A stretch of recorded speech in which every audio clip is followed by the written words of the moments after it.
Nosotros hemos hecho un plan centenario y este plan centenario se basa en 4 pilares: la infraestructura, el primer plantel, la academia y el cuarto pilar es ser un club autosustentable. Bienvenidos al Juego de la Gestión Deportiva. Soy Federico Pérez y en este podcast conversaremos con presidentes y directores generales sobre cómo gestionan, planifican estrategias y abordan los aspectos comerciales y más relevantes de sus clubes.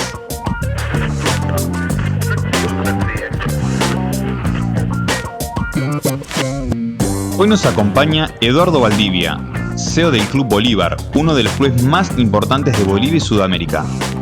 En 2025 celebrarán los 100 años de vida con el Plan Centenario como modelo de gestión a seguir. Porque fuera de la cancha se juega otro partido.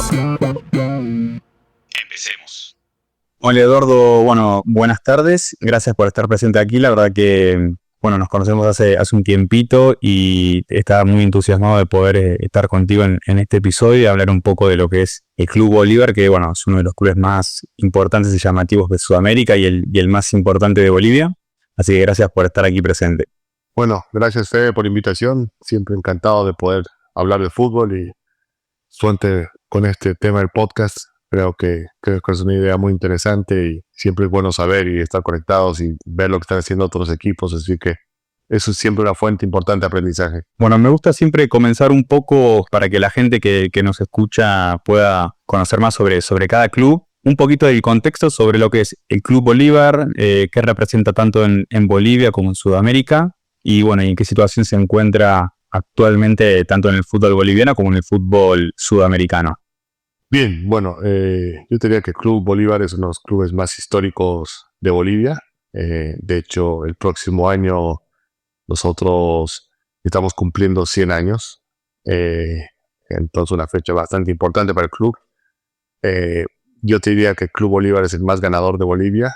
Cuando tú ves la cantidad de títulos que tiene Bolívar versus el siguiente en la lista, tenemos prácticamente el doble que el segundo, 31 títulos versus 16 del que nos persigue 15 y el resto creo que tiene 5 o menos títulos. Entonces realmente es el club más grande. Cuando tú hablas en términos de fanáticos, también 40% de los bolivianos se declaran bolivaristas. Así que en ese sentido, dentro de Bolivia, indiscutiblemente primeros. Y dentro de Sudamérica también uno de los clubes más históricos. En distintos rankings salimos como un equipo que siempre, si bien no ha ganado ningún torneo internacional, pero siempre es un protagonista, y sobre todo estos 2 últimos años. Entonces esto es un poco lo que es Bolívar, y yo te diría que Bolívar cerca del año 2008 estuvo muy cerca de desaparecer por problemas financieros, y ahí es donde aparece la figura de Marcelo Claure, que de cierta manera decide invertir. No comprar el club, no se puede comprar el club porque en Bolivia la ley no te permite tener sociedades anónimas como en algunos otros países, pero sí llega a un acuerdo con los socios del club de hacerse cargo de Bolívar por 20 años, esto hasta 2028, y donde él iba a asumir cualquier deuda o cualquier problema que tenga el club. Entonces, de cierta manera, somos un club distinto en el sentido de que somos un club administrado, de cierta manera, como con un dueño, sin serlo. Es una figura muy buena que se encontró, que de cierta manera ha revolucionado un poco el fútbol boliviano y ha hecho un gran impacto en Bolivia, porque de cierta manera muestra un poco el camino de cómo hay que manejar las cosas y cómo lograr esto. El tema de que está sufriendo Bolívar no es un tema exclusivo de Bolívar. Muchos clubes históricos prácticamente han desaparecido o están en una situación financiera hoy día muy grave que de cierta manera nos está haciendo. Desde el caso de San José, en algún minuto le pasó a Real Potosí, Oriente Petrolero, Wilstermann está en una situación muy delicada financieramente. Entonces creo que el modelo de cierta manera no es el óptimo y manejar los clubes como empresas de cierta manera te cambian un poco la forma de ser. Para que se entienda bien, en Bolivia, como sucede en algunos países también de Sudamérica, no es posible la figura de la sociedad anónima, es decir, que los clubes siguen siendo asociaciones sin fines de lucro, pero aparece la figura de Marcelo, que entiendo que él es un hincha que, bueno, se vio con la necesidad de poder intervenir desde un lugar sin afectar este estatus jurídico y asumir. Cuando él asume, ¿copia algún modelo existente en otro país, en otra región a la hora de administrar? ¿O cómo se puede gestionando eso para que, bueno, los hinchas y las leyes de Bolivia no se vean afectadas o quieran intervenir en este nuevo modelo de administración? No, no, para nada. A ver, Marcelo tuvo la suerte de tener unos primeros trabajos cuando él recién sale de la universidad, de ser el gerente deportivo de la Federación Boliviana en el año 94. Esto fue cuando Bolivia clasificó al Mundial. Entonces, él ayudó mucho en la organización y en la logística del equipo en Estados Unidos, porque él vivía en Estados Unidos, venía terminando la universidad allá, y también logró de cierta manera generar ingresos importantes para poder financiar toda la pretemporada que hizo la selección en este hito para Bolivia. Entonces, después de esto, Marcelo comienza a hacer toda su carrera empresarial en distintas empresas de Estados Unidos, sobre todo en telecomunicaciones al principio, y después ya va yendo hacia otros lados y se vuelve una persona muy exitosa. Y siempre con esa pasión del fútbol, ¿no? Entonces, Marcelo siempre sintió que su forma de ayudar o su forma de hacer altruismo era a través del fútbol, como distintas personas que han tenido éxito en la vida. Y es ahí que él comienza, inicialmente entra solamente a Bolívar y después tiene otras experiencias. También hoy, y esto es después de Bolívar, es dueño en parte de Girona, que también es un modelo que está mostrando en España que está comenzando a funcionar. Él es socio del grupo City en este emprendimiento y también es el fundador del Inter de Miami. Después vende su participación, pero ya comienza a meterse mucho más en distintas cosas de fútbol. Él nunca lo vio inicialmente esto como un negocio, sino que al revés, como una forma de hacer altruismo y comenzar, que es su pasión, ¿no? Entonces, por ahí comienza un poco esta faena que tiene Marcelo. Pero Marcelo también tiene como el compromiso o lo que quiere mostrar es que sí hay una forma de administrar equipos de fútbol que de cierta manera hace que sean autosustentables. Y eso es lo que está buscando en Bolívar, mostrar que se puede ser autosustentable. Yo creo que Marcelo va aprendiendo en el tiempo y es hoy día que de cierta manera nosotros somos un socio y seguramente lo hablaremos más tarde del grupo City, donde también te muestran un poco cómo es ese camino, porque creo que Marcelo ha ido aprendiendo en el tiempo y hoy día ya es una persona con mucha experiencia en esto, ¿no? Pero de términos bolivianos, claro, no puedes administrar, pero aquí no hay no estás infringiendo ninguna ley en lo que te referías antes, porque al final es un acuerdo de los socios, donde el club sigue siendo los socios buenos, simplemente que los socios han firmado un acuerdo para que la persona que administra el club sea Marcelo. Es un convenio por 20 años, es un convenio entre privados de cierta manera y que no afecte nada lo que se está haciendo la figura jurídica del club. Y justo tocaste unos puntos bastante interesantes, ¿no? Que es por un lado que Marcelo actualmente, bueno, tiene participación en el Girona, fue fundador del Inter Miami y al mismo tiempo, supongo, ¿no? Que por el acuerdo con Girona hay un acuerdo de colaboración con el Citigroup. ¿Cómo afecta o influyen todas estas variantes en lo que es ya sí la gestión, ¿no? En el día a día, en el implementar metodologías, en compartir, hacer sinergias? Contanos un poco cómo con estas variantes, qué trajo Marcelo del Inter, qué trajo el Girona, qué hace el City, cómo interviene en Bolívar, porque entendemos que no es uno de los clubes del grupo directamente, pero sí que tiene bastante participación o injerencia. Claro, a ver, a diferencia de otros clubes, el City no es dueño de Bolívar, no puede ser dueño, Bolívar no se puede vender por las leyes y eso es un poco lo que afecta. Marcelo parte con Bolívar, de cierta manera, y es donde comienza a tener más experiencia y esto también lo lleva a otros equipos en el mundo. Y justamente en estas aventuras que tiene Marcelo, él es muy cercano a la gente del City porque justamente en algún minuto hacen lo que es Girona, de cierta manera, o toman Girona. Y ahí se acerca Marcelo mucho al City y ¿qué es lo que aprende Marcelo? Le gusta mucho cómo el City, que es un equipo muy exitoso, ha logrado hacer un club rentable, un club que ganador y es un poco que de cierta manera ahí Marcelo le pide al City cómo puede hacer que ese modelo funcione también en Bolivia. Entonces Ahí es la habilidad de Marcelo de buscar socios estratégicos que ayuden a generar esto en Bolívar. Y es así que nosotros somos un partner club del City, de cierta manera. Marcelo, de cierta manera, le paga un fee al City para que nos traten como un equipo, uno más del grupo. Entonces, en el día a día, el grupo nos trata como un club más, sin que de cierta manera seamos parte del club o tengan un ownership del club. Pero esta ayuda del City o este trabajo que hacemos con el City es transversal, porque no es un tema solamente deportivo, sino que participan en decisiones de negocios, en infraestructura. Obviamente la parte deportiva es donde más apoyo hay, porque es la mayor expertise, pero de cierta manera traemos mejores prácticas y es como tener un consultor permanente dentro del club que de cierta manera participa en todas las decisiones. Esto te ayuda en el lado deportivo cuando estamos haciendo scouting, el minuto de buscar jugadores es mucho más atractivo. Hay que ser bien sinceros, Bolivia no es un país muy atractivo o la liga boliviana no es una cosa muy atractiva, pero ya cuando vienes a un club del City, de cierta manera para los jugadores es atractivo venir. Entonces te ayudan con reclutamiento, te ayudan con scouting, te ayudan con ventas de jugadores o negociaciones de jugadores.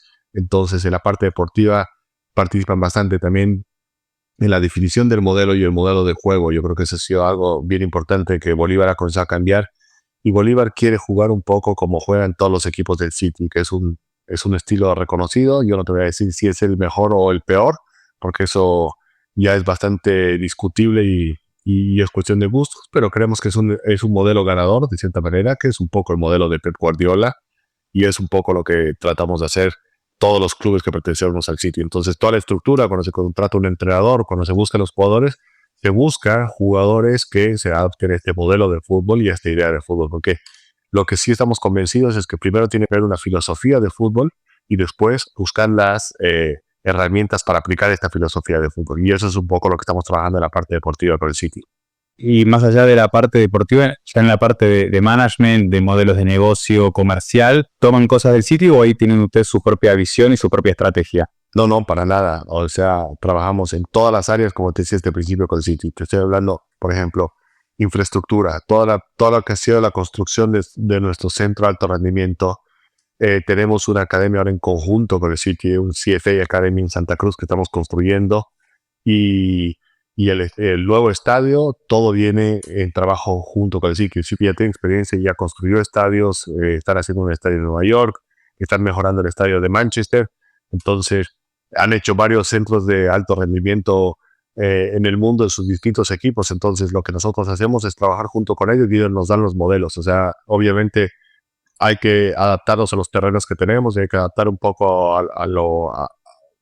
hacerlos un poco más criollos, por decirlo de alguna manera, en la situación que estamos, pero vienen todo con lineamientos del City. Entonces, en esa parte de infraestructura, bastante. Cuando ya hablamos de la parte pura de negocios, también, o sea, en toda la parte de business intelligence la trabajamos con ellos, encuestas, cómo hacer que la gente vuelva a ir a la cancha, que es un gran problema que tenemos en Bolivia, cómo buscar mejores ingresos de socios, cómo tener más cercanía a nuestros socios. Todo ese tipo de cosas las trabajamos con el City, tenemos reuniones semanales. O sea, yo te diría que tenemos reuniones semanales de marketing, de finanzas, de infraestructura con el grupo City, que están muy pendientes de todo lo que estamos haciendo y trabajando en conjunto cada uno de los detalles del club. Entonces, es una asesoría integral y por eso te digo, somos como un club de ellos. O sea, al final nos tratan como un club más. No hay ninguna diferencia entre ser Bolívar o ser un Montevideo City o un Bahía para ellos. Ellos nos tratan de esa manera. Obviamente, cuando se toma una decisión final, participa también Marcelo en estas decisiones finales, nosotros, y al final no es una decisión solamente del City, sino que es una decisión conjunta. Pero el trabajo para antes de llegar a esa decisión viene muy de la mano como un club más. Ahí justo mencionabas que, bueno, están construyendo una academia, bueno, el nuevo estadio, mucha infraestructura. ¿Ese dinero viene también de parte del City, de parte de Marcelo? ¿Son revenues que ustedes han obtenido a lo largo de este tiempo en el aspecto comercial? No, a ver, nosotros hemos hecho un plan centenario de hace 4 años atrás, porque justamente el próximo año cumplimos 100 años. La idea era llegar a estos 100 años con algunas cosas. Y este plan centenario se basa en 4 pilares. Una parte importante es la infraestructura, el primer plantel o los logros deportivos, de cierta manera, la academia o tener formación, y el cuarto pilar es ser un club autosustentable. Entonces yo creo que todos estos pilares de cierta manera congenian unos con otros y todos están un poco ligados. Para la parte de infraestructura, que es la que me preguntas, de cierta manera hay 3 proyectos grandes. Uno, hemos hecho un centro de alto rendimiento de La Paz, donde es el equipo. Un segundo proyecto es una academia en Santa Cruz, que es también un centro de alto rendimiento, pero para divisiones inferiores. Y hay una razón de que sea en Santa Cruz y no en La Paz. Es un tema de altura, de clima, de competencia, que de cierta manera genera mayores beneficios estar en Santa Cruz. Y Bolívar de cierta manera también se ha vuelto un equipo a nivel nacional. Cuando decimos que tenemos el 40% de los hinchas, no es que seamos solamente en La Paz. Si tú ves ciudad por ciudad en Bolivia, somos el segundo club más importante en Cochabamba, somos el tercer club más importante en Santa Cruz, y en el resto de departamentos somos el segundo club más importante. Siempre hay un equipo local que de cierta manera genera más fanatismo, pero después de eso somos nosotros. Y en La Paz y en el Alto, que son las dos de las 3 ciudades más grandes de Bolivia, somos los primeros.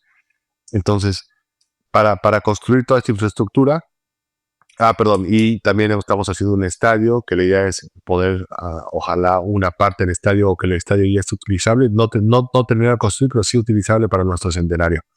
Entonces, 2 de los proyectos iniciales, que son el centro de alto rendimiento, que ya está terminado, y la academia en Santa Cruz, que se está construyendo en este minuto y ya se está utilizando una parte, son aportes de Marcelo. Marcelo, en su forma y el cariño que le tiene al club, son financiados 100% por él, toda la infraestructura, y él ha hecho esas donaciones para que de cierta manera el club pueda tener esto a futuro. En el tema del estadio, es un proyecto cercano a los $50 millones, 45 millones de dólares, donde el club ya tenía los terrenos, donde estaba el antiguo estadio, y Marcelo, él ha aportado $20 millones. La idea era que él financie la mitad, y está viendo una donación de él. El resto de la plata, la idea es conseguirla con los ingresos que logremos generar y cómo hemos ido mejorando en la creación de ingresos en el club, ¿no? Interesantísimo. Justo hablabas de la academia en Santa Cruz. ¿Qué es el Santa Cruz City FC? Para ponerlo en términos concretos. Bueno, en términos concretos, nosotros tenemos, como te decía, un proyecto en academia. Y Marcelo está convencido, y creo que es una muy buena visión, de que la materia prima existe. O sea, tú cuando vas a Uruguay, por ejemplo, y ves un país de 3 millones de habitantes y ves la cantidad de jugadores que han salido de Uruguay, tú dices, hay materia prima. Y en Bolivia también hay materia prima, y yo te diría que en cualquier país hay materia prima. El tema es cómo trabajas esa materia prima. Entonces, nosotros hemos hecho una academia de alto rendimiento, donde aquí los chicos no pagan, más bien se les da absolutamente todo, y es un proyecto integral donde no estás enfocado solamente en fútbol, sino es un tema donde les das educación, nutrición, medicina deportiva, y vas trabajando cualquier variable con el objetivo de buscar chicos que al final hayan tenido absolutamente las mismas condiciones que tiene un chico en Uruguay, en Argentina o en Brasil para salir buenos jugadores. Nosotros controlamos todas esas variables de cierta manera internas, y la única variable que no controlamos es la externa, es sobre todo la competencia. Al final, para ser un buen equipo, tú dependes también de otros equipos.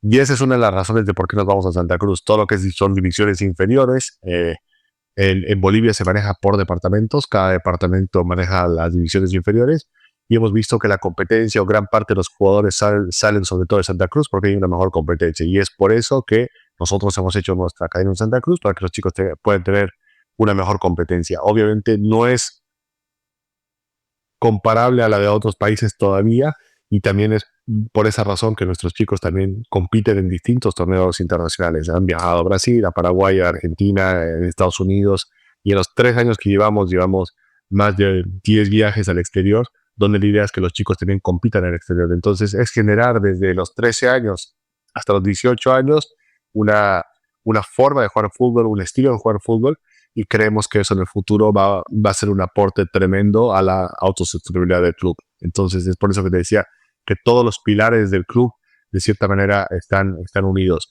La parte de infraestructura en ese sentido también es importantísima, porque la parte de infraestructura de cierta manera te da los campos de juego para desarrollar el tipo de fútbol que queremos. O sea, en Bolivia tú ves, la mayoría de la infraestructura es muy mala, los campos de fútbol no son muy buenos, las canchas de césped natural tienen, no sé, nunca les cortan el pasto, no están bien mantenidas, y eso de cierta manera al estilo que queremos tener no le hace bien. Y es por eso que tenemos una infraestructura acorde a lo que estamos buscando y que los chicos aprendan a jugar un fútbol de transiciones rápidas, de velocidad, de muchos pases, de jugar sobre todo por el piso, no jugar con pelotas aéreas, y eso es un poco lo que estamos haciendo. Ahora, el City ya tenía, antes de comenzar este proyecto con nosotros, 4 academias en el mundo. Tiene la academia en Manchester, en Nueva York, en Sydney y en Montevideo. Y ellos ya saben de esto. Entonces, ahí es donde entramos en una sociedad con el City para formar estos jugadores. Entonces, todo el modelo de juego, todo el modelo de entrenamiento, todo el modelo organizacional es de cierta manera el City. Y en este caso, la academia que estamos haciendo en Santa Cruz es una academia CFA, de cierta manera. ¿Por qué? Porque es como cualquier otra academia del City en el mundo, de cierta manera, de estas 4 que te menciono. Y entiendo que el City ahora también, además de hacer la academia en Bolivia, están haciendo la academia en España para el Girona. Entonces, si bien el City tiene más de 10 equipos en el mundo, solamente tenía 4 academias hasta el minuto. Ahí leía que no sé si el Bolívar provee a la sub-15 de Bolivia muchos jugadores o si la sub-15 de Bolivia va a estar utilizando esta academia para poder jugar y formar jugadores. No sé si puedes ahí profundizar y bueno, contar cuál es el vínculo con la federación. A ver, para que el fútbol de cierta manera funcione, es bueno tener buena competencia y no podemos preocuparnos. Si nos preocupamos solamente de que Bolívar tenga jugadores o solamente Bolívar funcione, esto no va a llegar muy lejos, porque, como te decía antes, es importante la competencia, y mientras más competencia y mejor competencia tengas, eso te obliga a ser mejor. Entonces nosotros hemos estado muy abiertos a trabajar con las divisiones inferiores de la federación, en el sentido de cada vez que nos piden jugadores se los prestamos. No todo el conocimiento que tenemos o todo el conocimiento que traemos del City no es algo que nos escondemos para nosotros, sino que estamos explicando esto constantemente, y por ende, y también de cierta manera la federación todavía no tiene buenos centros de entrenamiento ni nada, y tanto para la selección mayor como para las selecciones menores siempre hemos estado abiertos a nosotros prestar esa infraestructura porque creemos en eso. Entonces, a nuestros jugadores, también hay muchas competencias internacionales a nivel de selección. Nosotros somos muy abiertos, sobre todo en divisiones inferiores, a prestar a nuestros jugadores y que compitan, porque, como te decía, mientras más competencia tengamos en estas edades menores, a futuro nuestros jugadores van a ser mejores. Entonces, en ese sentido, yo diría que es por ambos lados, o sea, tanto como prestar infraestructura, como dar jugadores y compartir conocimientos. Entonces, yo creo que un aporte total y de puertas abiertas el que ha tenido el club hacia la federación en términos de divisiones inferiores. Volviendo al tema del estadio, ¿hay algún plan o alguna visión de explotar mejor los ingresos, de tener mayor capacidad? ¿Cuál es su vínculo? Recién decías que el 40% de Bolivia es de Bolívar. Entonces, ¿cómo pueden gestionar ustedes eso? Entiendo que es una gran ventaja, un gran activo. ¿De qué manera con el nuevo estadio pueden implementar nuevos acuerdos, pueden implementar nuevas acciones para con ellos y qué es lo que tienen en mente? Mira, actualmente en el estadio que jugamos no es nuestro, es el estadio de la ciudad, y la mayoría de los equipos en Bolivia compiten en estadios gubernamentales de los distintos gobiernos internos de Bolivia. Entonces, eso es un déficit para nosotros tremendo, o puedes captar menos beneficios. Si bien las hemos ido trabajando con el tiempo y te puede dar algunos detalles, no se puede terminar de explotar. Por ejemplo, todo lo que es food and beverage no es algo que nosotros controlamos dentro del estadio. Los naming rights del estadio no es algo que controlamos nosotros. Entonces, hay muchas cosas en el estadio que de cierta manera nosotros terminamos arrendando un estadio cada partido que tenemos y tenemos que adaptarnos a lo que hay. Tampoco se puede invertir en modernizar el estadio. El que jugamos es un estadio muy antiguo, donde las pantallas son viejas, el sistema de sonido es muy malo, y eso de cierta manera nos disminuye mucho la capacidad de generar un mejor espectáculo. Y ese es el punto más importante. Tener un estadio propio nos va a mejorar el espectáculo, porque el espectáculo para nosotros no es solamente ir y ver un partido de fútbol. sino lo que queremos lograr es que el hincha vaya mucho más temprano al estadio, que pueda comer en el estadio, que pueda ver un partido de fútbol, que pueda quedarse después, que el estadio se pueda utilizar en distintos días de la semana para que el hincha pueda visitarlo, pueda tener reuniones, pueda salir, ir a comer al estadio. O sea, el estadio tiene que ser como un centro comercial también, y eso es un poco la visión que tenemos. Yo diría que el fútbol boliviano o la liga boliviana no es la mejor, de cierta manera. Obviamente está lejísimos de ser la mejor.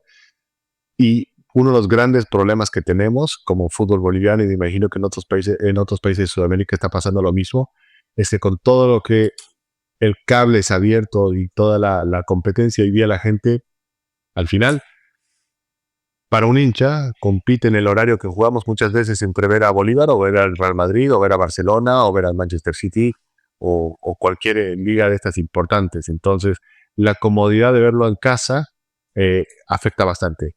Pero vas teniendo un estadio viejo, que es frío, que no te da las mejores condiciones, el espectáculo no es muy bueno. Entonces, nosotros creemos que en nuestro estadio podemos generar un mucho mejor espectáculo, que de cierta manera podemos competir on-site con cosas que no pueden competir on-site. O sea, no es lo mismo ver un partido en la televisión y tienes un lugar físico donde puedes ver el partido que te genera mucho más emociones. Pero para eso es importantísimo el estadio.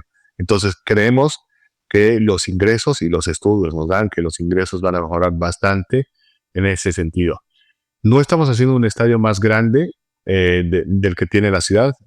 El estadio en el que jugamos es un estadio para 40,000 personas y nosotros estamos haciendo un estadio para 20,000 personas.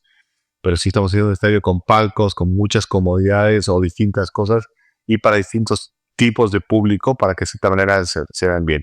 Nosotros en partidos de liga, si no es un derby que jugamos contra Stronger o un partido de Copa Libertadores, muy difícil tenemos más de 10,000, 15,000 espectadores en cancha. Entonces, creemos que el tamaño ideal para nosotros, 20,000, refleja bastante lo que es el día a día del partido. Y bueno, si en algún minuto tenemos un partido muy importante, una semifinal de Copa Libertadores o algo así, sí vamos a tener el estadio de la ciudad para jugar este tipo de partidos que realmente requieren un mayor aforo. Pero si no es eso, la verdad que vamos a estar bastante bien. Y es un poco hacia donde está yendo el fútbol.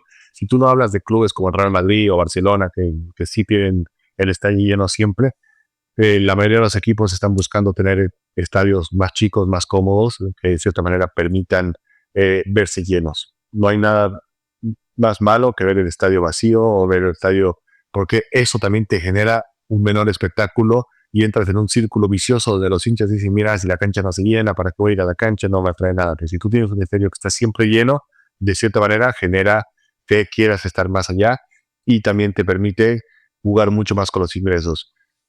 Un estadio vacío para mí se me hace muy difícil cobrarle al hincha más. Cuando el estadio está lleno y hay una fila para hacer entradas y estás en una lista de espera para generar entradas, de cierta manera puedes comenzar a cobrar mucho más. Es un poco el ejemplo de River.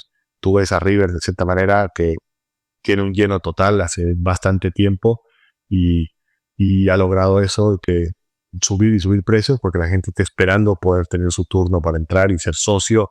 Y si no eres socio no puedes comprar entradas, entonces comienzas a generar por otros lados. Yo creo que es un poco el modelo al que queremos ir y nosotros nos estamos fijando mucho en esos equipos o lo que han logrado para poder hacer nuestro modelo también. O sea que se podría creer que contrariamente a lo que uno piensa, tener más capacidad muchas veces no te da mayores ingresos, sino lo contrario, te quita espectáculo y eso, como decís vos, se convierte en un círculo vicioso y además vos ahora vas a tener la oportunidad de explotar a nivel ticketing, a nivel food and beverage. Entonces, también desde ese aspecto vas a poder generar mayores ingresos de los que hoy estás generando a pesar de jugar en un estadio mucho más grande. Sí, o sea, nosotros creemos que mejorar el espectáculo es lo más importante. Y cuando tú ves revenue, de cierta manera siempre hay dos variables. Y yo vengo del mundo de las aerolíneas, por ejemplo, en el pasado te dicen exactamente lo mismo. No porque tengas un avión más grande vas a generar mayores ingresos. También tienes mayores costos. O sea, es bien complicado. Y tú cuando estás generando ingresos, viene por dos lados. O por cantidad o por precio. Tú, cuando tienes un buen espectáculo, puedes subir mucho los precios y de cierta manera te compensan ese tema de la cantidad. Y aquí hay ejemplos clarísimos. Nosotros muchas veces hemos hecho pruebas para llenar el estadio actual que tenemos. Entonces, hagamos un 2x1. Perfecto, para que si finalice un 2x1, al menos tiene que ir el doble de personas al mismo precio. Si no, estás perdiendo plata. Y no va el doble, va un 30, 40% más. Entonces, al final, tratar de llenar por precio es bastante dañino. Lo que tú tienes que hacer es tener un buen espectáculo y subir el precio. Y nosotros, en ese sentido, a pesar de que no tenemos nuestro estadio, hemos cambiado muchas cosas para que nuestro espectáculo sea más atractivo. Por ejemplo, el recibimiento del equipo. El equipo antes entraba directo a la parte del estadio. Una de las cosas que hemos sacado del City es que no es bueno, necesitas mayor contacto con los hinchas. Entonces hoy día el bus del equipo estaciona fuera del estadio, los socios del club ven a los jugadores bajarse el bus, los saludan, un par de autógrafos y están entrando. Hemos puesto música antes de los partidos, hemos mejorado los videos, la presentación. Cuando el equipo juega de noche y el equipo entra a la cancha, se apagan las luces del estadio, hay videos de juegos de luces. Entonces, estamos tratando de mejorar el espectáculo. Hoy día nuestros socios tienen acceso a mejores asientos, sobre todo en las partes que no están numeradas del estadio. Si hay espacios reservados para los socios, en los partidos importantes, los socios tienen lugares que nosotros les ponemos para ir a comer gratis. Entonces, estamos tratando de que la experiencia de ir al fútbol sea mucho mejor y obviamente la gente esté dispuesta a pagar más por esto.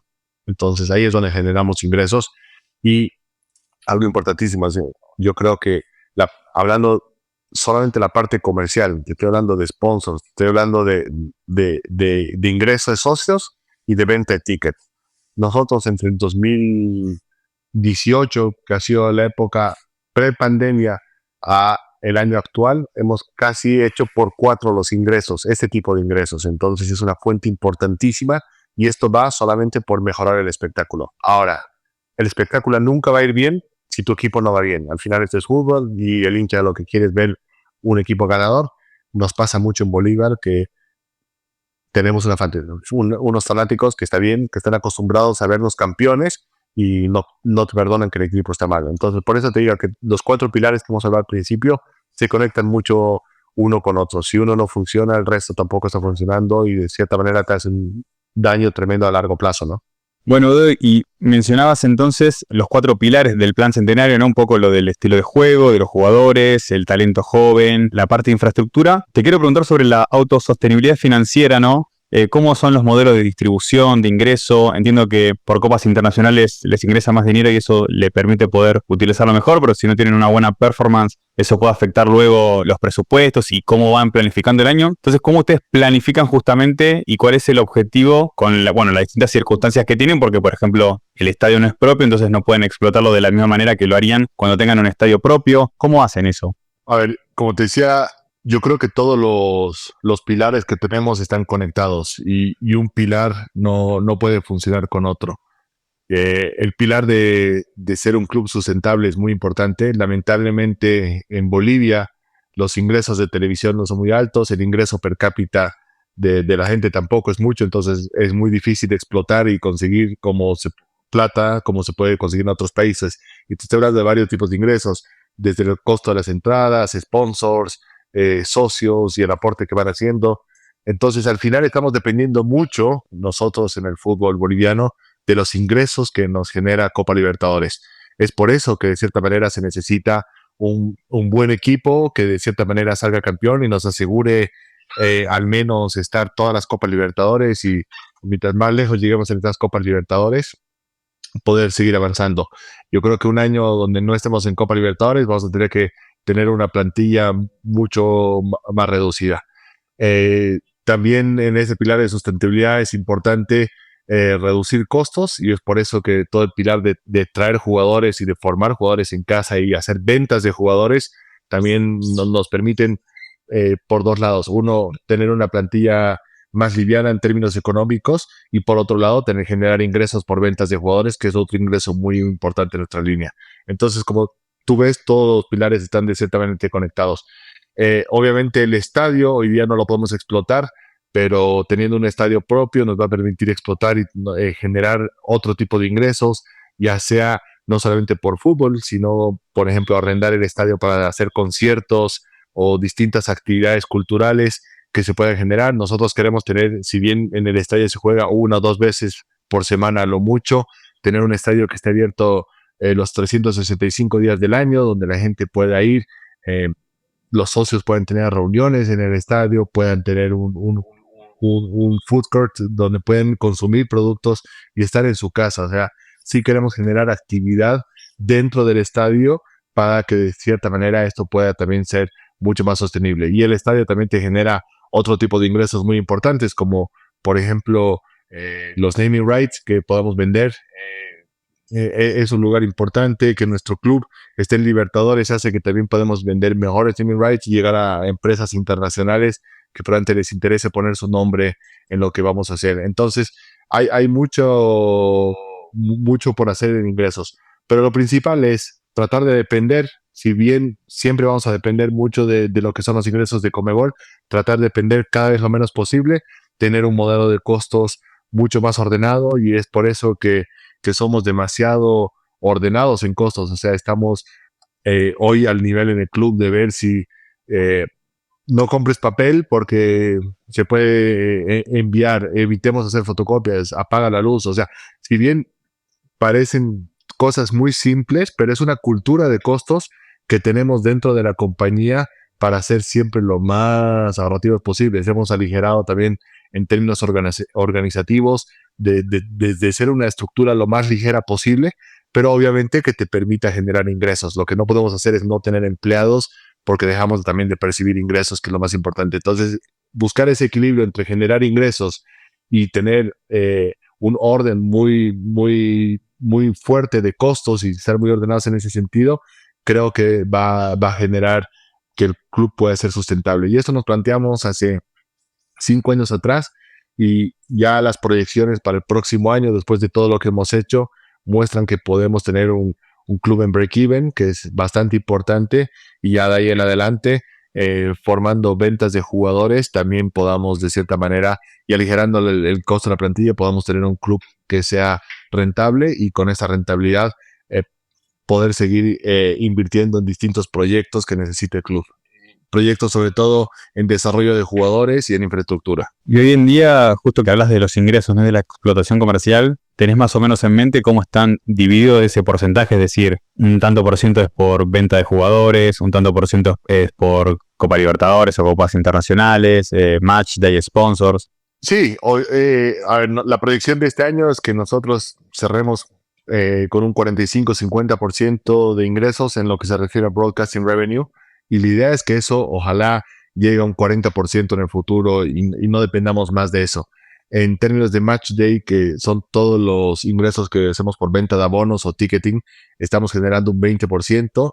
La idea es que esto llegue a 25% en algún minuto. Eso es un poco lo que estamos buscando. En términos comerciales, y cuando hablo de comerciales es todo lo que es el plan de membership que tenemos, y también toda la parte de sponsors. Estamos en un 20%, esperamos tener un 25% en este ítem, y las ventas de jugadores este año van a ser cercanas al 15%, pero también esperamos que lleguemos a un 20%. Entonces, no solamente redistribuir un poco la torta, pero también que esta torta vaya creciendo. Por eso, si tú ves, no hay muchos porcentajes que vayan creciendo por distribución, pero sí, de cierta manera, estamos aumentando ingresos. Entonces, en términos de revenue, nosotros estamos esperando entre un 10 y un 15% de crecimiento para el próximo año. En términos de costos, estamos esperando un 5% de reducción de costos, y esto nos va a permitir tener un EBITDA positivo el próximo año si seguimos haciendo las cosas como las venimos haciendo. Y en el caso de, por ejemplo, la venta de jugadores, que a veces son ingresos extraordinarios y uno no puede medir a cuánto va a vender un jugador, ¿qué hacen con ese dinero? Es decir, ¿ustedes proyectan que con ese ingreso lo van a invertir en cuestiones que no están invirtiendo? ¿Va a infraestructura? ¿Va a las academias? ¿Va al estadio? ¿Cómo hacen cuando tienen una venta de un jugador que no saben el monto? ¿Cómo lo distribuyen? ¿Y cómo hacen para no tener que correr el riesgo al año siguiente de volver a hacer un presupuesto con un número que quizás no va a ser el mismo porque no van a tener la misma venta? A ver, son dos cosas. Uno, da lo mismo si vendes un jugador o dos jugadores, pero yo te puedo decir que hace 3 años atrás nosotros prácticamente no vendíamos jugadores, y los últimos 3 años hemos logrado ventas de jugadores entre $1 millón y $2 millones. Este año probablemente entre préstamos y ventas tengamos un número récord de 1.800.000 en ventas para este año. Entonces, como que te digo, hemos cambiado el modelo. Y yo creo que esto es algo que se planifica.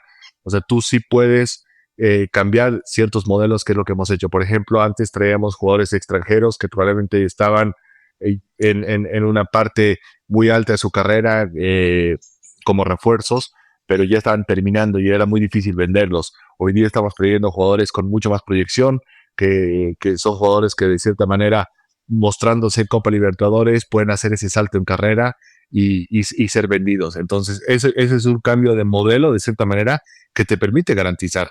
También en la academia que hemos formado hace 5 años, hoy día los jugadores son chicos que recién tienen 16, 17 años, que todavía no vamos a ver esos ingresos, pero estamos seguros que en 3 o 4 años, si seguimos con este modelo, también vamos a tener ventas. Entonces, obviamente nosotros al inicio de cada año sabemos qué jugadores se pueden vender, qué jugadores tienen precio y qué jugadores vamos a poner en el mercado.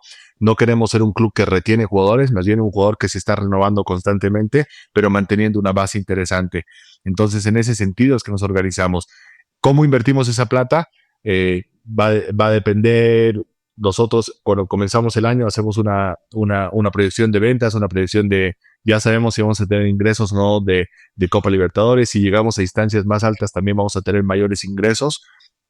Pero en base a esas proyecciones es que también definimos nuestro modelo de costos. Como te decía, para nosotros, un año que sepamos que no vamos a poder vender jugadores, o un año que sepamos que no vamos a estar en Copa Libertadores, o nuestros ingresos de Copa Libertadores o de Conmebol van a ser inferiores, lo que tenemos que hacer es una reestructuración de plantilla.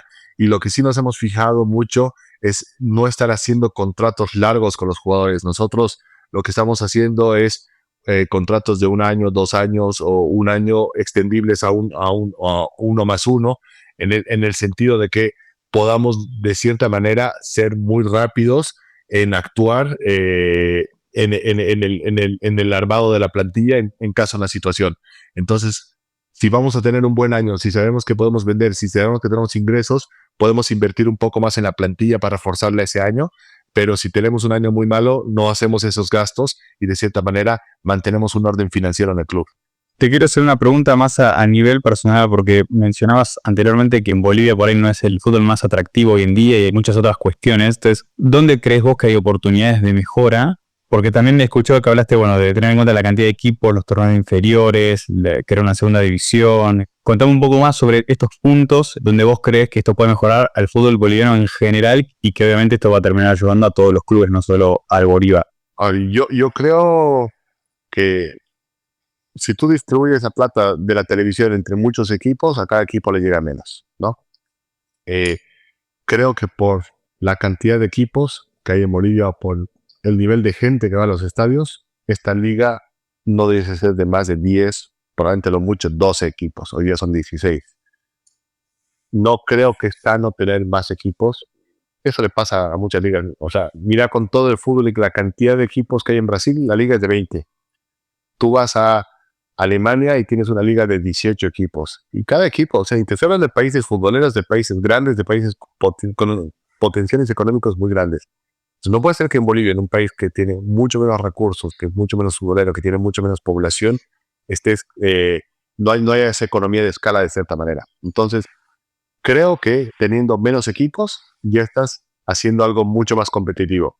Tú en Bolivia tienes 4 cupos para jugar Copa Libertadores, 4 cupos para jugar Copa Sudamericana. Entonces creo que si gran parte de los ingresos son internacionales, vas a hacer también que todos los equipos tengan un poco más de plata, porque les estás asegurando a todos los que compiten en primera un mayor ingreso también por Conmebol. Entonces para mí es fundamental, uno, que hayan menos equipos y se vuelva un torneo más equitativo.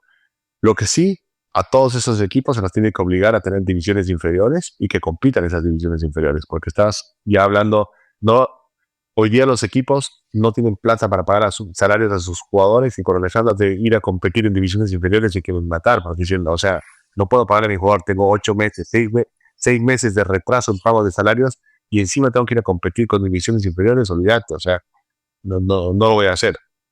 Entonces estás entrando en un problema futuro de que no estás formando jugadores. Entonces creo que sí es importante una liga con pocos equipos, con mucho juego también en divisiones inferiores y fomentar, porque eso te va a arreglar a futuro. Y en base a esto, para el resto de los equipos también generar una segunda división. Hoy día no hay una segunda división en Bolivia, no existe una segunda división. Se juega un torneo regionalizado, en los 9 departamentos de Bolivia juegan, y los 2 ganadores de cada departamento al final juegan una copa de simple eliminación para llegar a ver quiénes son los equipos que ascienden. Entonces tiene muy poca competencia. Entonces no estás generando ingresos. Si no hay partidos, no hay ingresos. Entonces ese es un punto importantísimo que creo que va a ayudar al fútbol boliviano. El segundo, tener buenas canchas. Ya está demostrado que cuando tú tienes buenas canchas, compites a una velocidad mayor, a mayor nivel. Nos pasa en primera división que vamos a ciertos partidos y tienes un pasto larguísimo o pedazos del estadio sin pasto, donde al final los equipos ganan de meter pelotazos. ¿Cuál es el resultado? Que cuando va la selección a jugar, y nuestra selección no es que esté llena de jugadores de Europa, nuestra selección está con jugadores que son sobre todo de la liga boliviana, pero te enfrentas contra un equipo como Colombia, con un equipo como Ecuador, que tienen a gran parte de sus jugadores jugando en buenas canchas y en eliminatorias o en torneos como la Copa América, sí te van a obligar a utilizar buenas canchas. Nuestros jugadores no ven una. Entonces, es un gran problema que generas. Y sí nos pasa como Bolívar y estamos convencidos. Nosotros sí hemos hecho un buen lugar de entrenamiento. Sí tratamos de jugar en una buena cancha porque creemos que es el modelo y eso nos ha permitido tener mejores resultados en copas internacionales, creo. Pero sí nos pasa que cuando vamos a jugar a ciudades como Potosí o como Oruro nos encontramos con canchas que son un desastre, que son injugables. Claro, los equipos nos juegan a un contragolpes o a puro tirar pelotazos, no podemos jugar nuestro juego. Pero claro, en algún minuto hay hinchas que nos dicen, bueno, entonces, ¿por qué no entrenamos en canchas malas? Es el huevo a la gallina. O sea, nosotros tenemos que jugar bien fútbol y después preocuparnos por la cancha. Obviamente con una mejor cancha jugaremos mejor, pero no podemos, porque las canchas son malas, entonces tengamos un equipo que no sabe jugar fútbol o no va con nuestro modelo de juego. Entonces, mejorar la infraestructura del deporte a nivel Bolivia creo que también es muy importante. Y sobre todo las canchas. Algún entrenador en Bolivia alguna vez me dijo, para jugar fútbol necesitas 2 cosas, una pelota y una buena cancha. Es la mejor manera de aprender a jugar fútbol, no necesitas más cosas. Entonces, es importantísimo que haya buenas canchas. Entonces, estamos hablando de mirar mayores ingresos con una liga más competitiva, con menos equipos.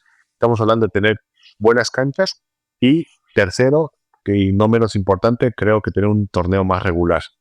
Por distintas razones, en Bolivia desde la época de pandemia, los torneos se suspenden, no se juegan todas las fechas, hay problemas de arbitrajes, han habido rumores de que hay árbitros que están comprados o no comprados, entonces creo que mejorar la competencia a nivel organizativo también es un beneficio tremendo a la liga, tener seriedad, en el sentido de estos son los equipos, tú fechas acá, juegas este partido y se juega sí o sí, y con buenos arbitrajes. El arbitraje de cierta manera, y más aún con el VAR, no puede ser algo que defina o no defina partidos. Y en Bolivia, a pesar del VAR, todavía tenemos problemas. Tenemos estadísticas nosotros, por suerte tenemos un equipo que puede sacar, y esto es parte del 40% de los costos que te decía antes, que se gastan en este tipo de cosas, que estudia los partidos y qué está pasando. Hay partidos que se han jugado 30 o 40% de los minutos. ¿Por qué? Porque el partido está parado, porque los árbitros están mirando el VAR todo el rato, te dan un minuto de adición, porque hay árbitros que dejan que otros equipos estén todo el rato los jugadores tirados en la cancha, haciendo tiempo, y nos pasa mucho con Bolívar. O sea, claramente somos un equipo a nivel de nombre, de nivel de presupuesto muy superior a otros, y que hacen muchos otros equipos, no todos, y esto es discriminar. Te tiran patadas, te tiran al piso todo el partido, y te frenan el partido, y te tiran pelotazos.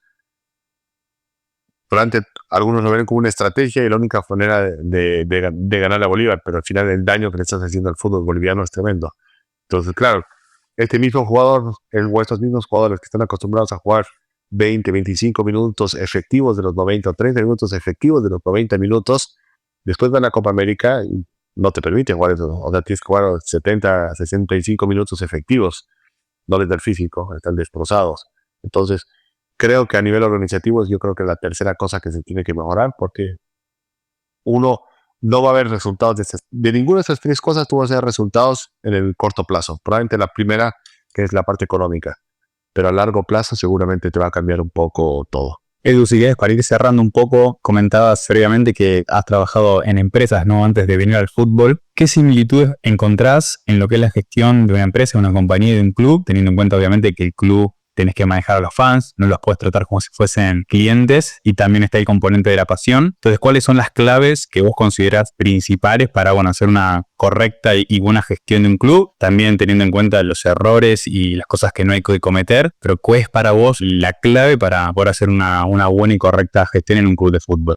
Bueno, yo creo que hay muchas áreas que se tienen que manejar exactamente igual que una empresa. Uno tiene que pensar como una empresa. Cuando tú, no sé, un área de recursos humanos, cuando tú vas a contratar a alguien, tener un proceso correcto de recursos humanos es como cualquier empresa. Cuando tú manejas las finanzas de la empresa, o del club, se tienen que manejar como cualquier empresa. La parte contable, la parte auditorías, el manejo de cómo se maneja la plata, los indicadores, el equipo de control de gestión que está viendo constantemente cada centavo, políticas de ahorro de costos y ser ordenado con los costos. O sea, yo te diría que es muy, muy similar a lo que es una empresa. Cuando tú tomas la decisión de poner un precio o no a una entrada en un partido, tienes que quitarte el lado pasional. Tú tienes que ver qué es lo que genera mayores ingresos a la empresa. Entonces, en general, yo diría que el 90% de las decisiones tienen que ser como una empresa. Justamente cuando tú comienzas a meter la parte pasional o visceral, es cuando comienzas a tener errores que de cierta manera perjudican a la economía de tu club. Y es imposible ser autosustentable. Obviamente, el hincha no es solamente un cliente, hay un tema pasional. Y hay que trabajar con esas pasiones. Pero tú lo puedes ver como algo negativo o algo positivo. El tema de que sea pasional hace que la gente esté dispuesta a pagar más. O sea, tú puedes generar mayores ingresos. La pasión te genera esos ingresos. O sea, tú cuando vas a comer una hamburguesa vas a comer porque tienes hambre, probablemente porque una te gusta más que otra. Pero al hincha lo tienes y es de tu equipo y siempre va a ser de tu equipo. Y no es que no tienes competencia en el sentido de que si tu equipo no te da un buen servicio, no es que tu hincha se va a ir a otro equipo. Entonces, estas son las mayores diferencias que tú tienes versus una empresa. Es que tú tienes hinchas que en esa pasión puede ser positiva o puede ser negativa y tú tienes que ver cómo la canalizas. Lamentablemente, sí que en la parte más difícil dependes mucho de los resultados del equipo. Cuando el equipo está mal, probablemente se te perjudican todos los ingresos y tienes que aplicar distintas estrategias. Pero más allá de eso, no veo por qué no un club debiese ser manejado como una empresa, como cualquier tipo de empresa o como cualquier tipo de industria. Edu, muchas gracias por participar. La verdad que ha sido un placer escucharte y también un poco conocer más sobre el Club Bolívar, el plan centenario que parece bastante ambicioso. Así que esperemos verlo pronto en las noticias y ver cómo repercute. Buenísimo, Fede. Y cuando estemos estrenando el estadio más que invitado, ojalá en el corto plazo una final de una Copa Libertadores puedes estar acá.